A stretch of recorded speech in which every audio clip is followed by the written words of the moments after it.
Vous êtes hydrologue spécialiste de l'adaptation de nos sociétés au bouleversement climatique, présidente fondatrice du centre de recherche Mayan. Un état des lieux peut-être d'abord avec vous, Emma Aziza, pour savoir de quoi on parle exactement. Quelles sont les régions concernées par cette sécheresse précoce ?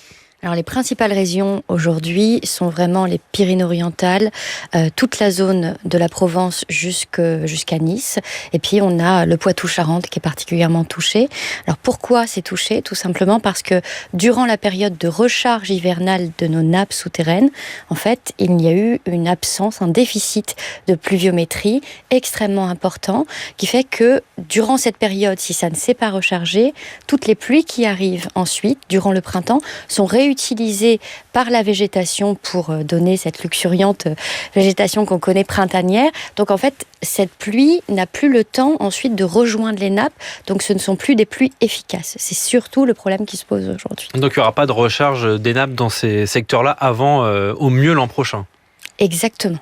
C'est anormal d'observer ce type de sécheresse dès le mois de mars ? Alors en fait c'est anormal, mais cette anormalité devient la normalité, puisque depuis 2017 on a des sécheresses historiques, à chaque fois avec une forme de scénario un peu différent, mais avec toujours les mêmes constats, et puis surtout on arrive toujours au même résultat, c'est-à-dire des territoires où on a actuellement en France à peu près un cinquième de tous nos cours d'eau qui ont 40% de débit en moins que la normale. On peut aller jusqu'à 75% de déficit de pluie, notamment dans les Pyrénées-Orientales. Donc on voit qu'on a quand même des chiffres extrêmement marqués. Les nappes sont extrêmement basses aussi.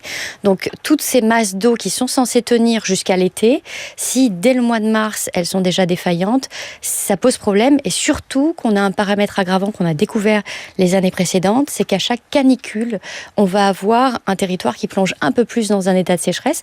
Actuellement, ce n'est pas le cas, mais si on s'oriente vers un été plus chaud et plus sec, ce qui semble être le cas, on risque de se confronter à ça et donc d'avoir à nouveau une sécheresse historique qu'on n'avait encore pas prévue. Donc il y a une grosse inquiétude peut-être déjà sur l'été qui arrive ?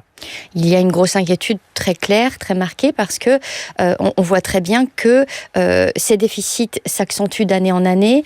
2020, 2018 et 2019 sont les 3 années les plus chaudes jamais recensées en France. Cette évolution du changement climatique, en fait, on est en train de la vivre. C'est le dérèglement climatique, on est sûr de ça, qui provoque cette... Très, très clairement, aujourd'hui, il y a vraiment plus de doute. Il suffit de regarder l'évolution mondiale des anomalies de température pour voir que là où ça se réchauffe le plus, c'est tout devient rouge. J'ai envie de dire, c'est vraiment sur l'Europe, sur toute la zone du cercle arctique.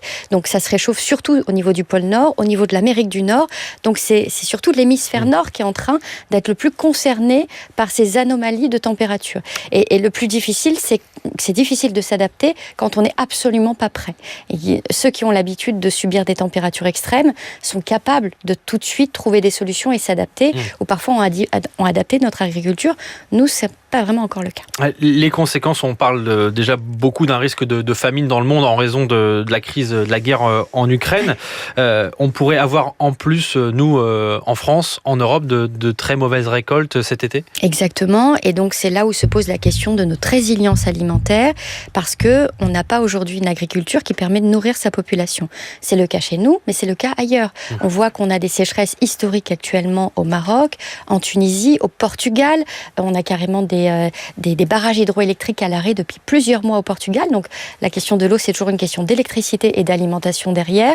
Donc on voit que c'est un phénomène global, et si on va beaucoup plus loin, la Chine, d'autres pays sont soumis à des sécheresses historiques, même le Brésil, le Canada l'année dernière. Donc on voit que ces réserves de blé ou d'autres denrées alimentaires qui vont ne pas être possibles sur le sol de chaque territoire, on va aller le chercher ailleurs. Mais si tout le monde se met à aller le chercher ailleurs, dans une logique de pénurie générale, il y a un vrai problème. Et nous, notre seule solution, c'est de faire en sorte de réformer notre agriculture pour nourrir surtout notre population en premier lieu. Et vous le dites, nous ne sommes pas prêts pour l'instant, nous n'avons pas traité ce problème ces dernières années. On est en pleine campagne présidentielle. Est-ce que ce thème qu'on comprend qui est très central pour notre survie, même les prochaines années, est-ce qu'il est présent dans ce que proposent les candidats ? Je ne suis pas sûre de l'avoir beaucoup entendu. Effectivement, je l'ai entendu par la voie écologique parce que c'est un des sujets majeurs.